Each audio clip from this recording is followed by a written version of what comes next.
3-4 साल पहले 2017-18 के आसपास की बात है, हम दोस्त दोस्त घूमने के लिए चले गए शिमला।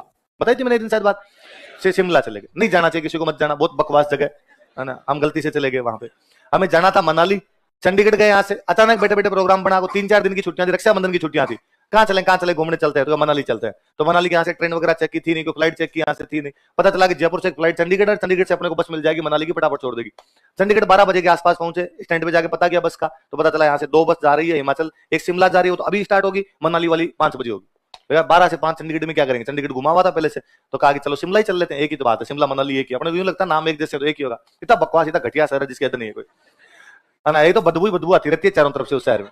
अब वहां शिमला पहुंच गए, अब हमें कहा था कि कितनी दूर पड़ता है, तो कोई चंडीगढ़ से कोई 150-200 किलोमीटर इतना सही है, तो कितना टाइम लगेगा था, हमें लगा 150 किलोमीटर 2 घंटे 3 घंटे, और क्या लगा, 3 बजे पहुंच जाएंगे शिमला, आज शाम को जाते शिमला घूम घाम के और नाइट में बैठेंगे, चले जाएंगे मनाली, कल घूम लेंगे मनाली, अगले दिन और मनाली घूम के नाइट में निकल के अपने जयपुर निकल जाएंगे, दिल्ली होते हुए जयपुर निकल जाएंगे। पूरा प्रोग्राम सेट किया। उस ट्रेन ने टाइम लिया 7 घंटे, वो पहाड़ों में चलती है, अब पहाड़ों में ऐसे ऐसे ऐसे करके, और मैं मर गया उल्टियां कर करके।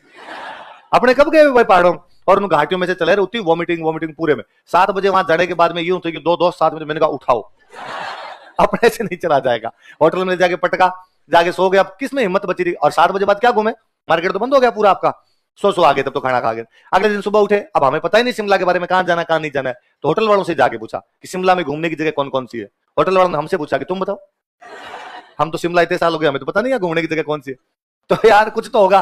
तो उसने कहा एक मंदिर वो है, एक मंदिर वो है, एक मंदिर वो है। यार मंदिर देवरे धोखने होते तो हमारे कौन से कम है, हम ही धोख लेते हैं, ये तो हमारे वाले देवता ही धोख ले। तो ने कहा यहाँ तो ये अपर का आप आ ही गए, रुपए लगा ही दिए, तो यार देख ही लेते हैं। एक कैब वाले को क्या कैब वाला आप घुमाए, ये फलानी माता जी का मंदिर है, ये फलाने मंदिर है, ये फलाने मंदिर। फिर फाइनली मैंने उसको कहा कि यार शिमला अंग्रेजों की राजधानी थी, अंग्रेजों की समर कैपिटल हुआ करती थी वो, गर्मी के दिनों में अंग्रेज शिमला ही रहा करते थे, और अंग्रेज रहे तो पक्का कुछ ना कुछ बना के गए, तो ये मंदिर छोड़ तू उन जगह लेके चल ले जो अंग्रेजों की बनाई हुई।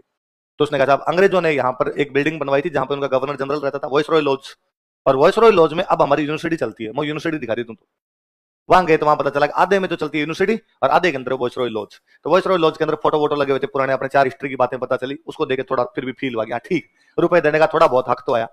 बाहर आते, अब उस कैब में बैठे बैठे हम शिमला को गालियां निकाले कि कहां फंस गए, कुछ ही नहीं है, फालतू में लोग यहाँ पे क्यों आते हैं। ड्राइवर को बेचारे को बुरा लगे, ड्राइवर शिमला का था, तो उसने फाइनली कहा कि भैया मुझे लगता है आप निराश हुए यहाँ पे आकर, आपको कोई भी ढंग की जगह देखने को नहीं मिली। मगर हाँ यार सही है, देख ले सुबह से तू मंदिर घुमा रहा है।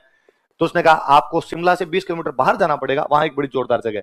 वहां क्या है? उसने कहा वहां बालाजी का मंदिर। नहीं, हमारे साला सर बालाजी देख लेंगे हम, तो बालाजी के मंदिर क्यों जाना है? तो उसने कहा अरे नहीं आप सुनो तो सही मेरी बात, जब इतना देख लिया तो एक मंदिर और देख लो। उस मंदिर का एक महत्व है। क्या महत्व है? कि बालाजी जब संजीवनी बूटी लेने के लिए जा रहे थे, हनुमान जी संजीवनी बूटी लेने के लिए, लक्ष्मण जब मूर्छित हुए लंका में और संजीवनी बूटी लेने के लिए जा रहे थे, तब उनको ये नहीं पता था कौन से पहाड़ पे है संजीवनी। तो वो जब यहां से आए, हिमालय थे, वो हिमालय के इन पहाड़ों के ऊपर से निकल रहे थे, तब यहां पर हमारे एक पहाड़ पे एक ऋषि बैठे थे। वो उन ऋषि के पास गए और उन ऋषि को जाके उन्होंने कहा कि भाई वहां उतरे, और उतर कहा भाई मुझे वो पहाड़ बताओ जिसपे संजीवनी बूटी है। तो उन ऋषि ने बताया फलाना पहाड़ है, उसे वो संजीवनी बूटी ले लो। तो हनुमान जी जिस पहाड़ पे रुके थे, जिस पहाड़ पे उतरे थे, वहां पे हनुमान जी का मंदिर है, वहां पे पैर के निशान बने हुए, हम कहते हैं ये हनुमान जी के पैर है। तो इसी जगह पे आके रुके थे। सर आपको वो तो जाना चाहिए। तो हमने लगा यार बालाजी के खुद के पैर ही हैं, फिर तो धोखा ही लेते हैं। हम गए वहां, तो उसने नीचे ले जाके छोड़ा, ऊपर पहाड़ पे काफी ऊंचा मंदिर था, सीढ़ियां चढ़नी पड़े आपको। तो उसने कहा भैया ये लो, यहाँ मैं गाड़ी लेके खड़ा हूं, अब आपको सीढ़ियां चढ़नी पड़ेगी, अपने जेब में मोबाइल जो भी यहाँ रखे जाओ, रास्ते में इतने ज्यादा बंदर है कि सब कुछ छीन लेते हैं।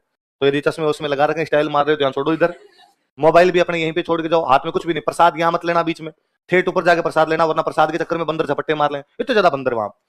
हम वो जब सीढ़ी और भीड़ जा रही भयंकर वाली, सारे उस मंदिर की तरफ भी जा रहे, तो लगा यार बंदा ढंग की जगह लाया तभी ते लोग आ रहे हैं। हम जब सीढ़ियां चढ़ने लगे तो वो तो ऊपर की तरफ मंदिर है, नीचे पहाड़ से ढलान की तरफ थोड़ा सा, और बड़े बड़े अक्षरों में लिखा हुआ बाबा बालकनाथ का मंदिर।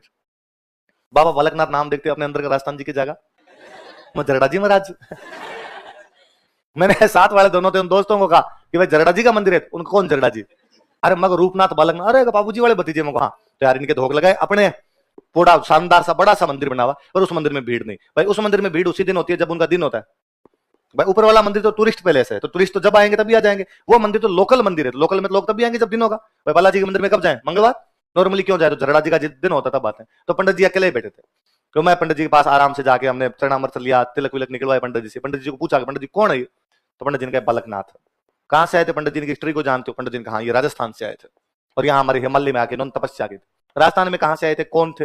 पंडित जी ने कहा ये तो नहीं पता। तुम सुनो। पंडित जी को बाबू जी जरडा जी दोनों पढ़ाए मैंने, याद करो है मंदिर बाबू जी की बात है उनको, तो मेरे साथ बड़े हंसते रहते हैं कि तू पक्का मास्टर है, 2-3 दिन हो गए तेरे को और तो कोई मिला नहीं, तो पंडित मिला बापड़ा, पकड़ के याद करवा दी फालतू में इसको। तो आप भी कभी शिमला गलती से चले जाओ, पहले तो जाना नहीं है, फिर भी चले जाओ तो बाहर वो मंदिर है बालाजी का, गांव का नाम है जाखू। कौन सा गांव है? वो जाखू गांव में बालाजी का मंदिर है। बालाजी के मंदिर जाओगे, जाओ तब नीचे पहाड़ में ढलान की तरफ किसका मंदिर है? बाबा पलकनाथ। किसका मंदिर?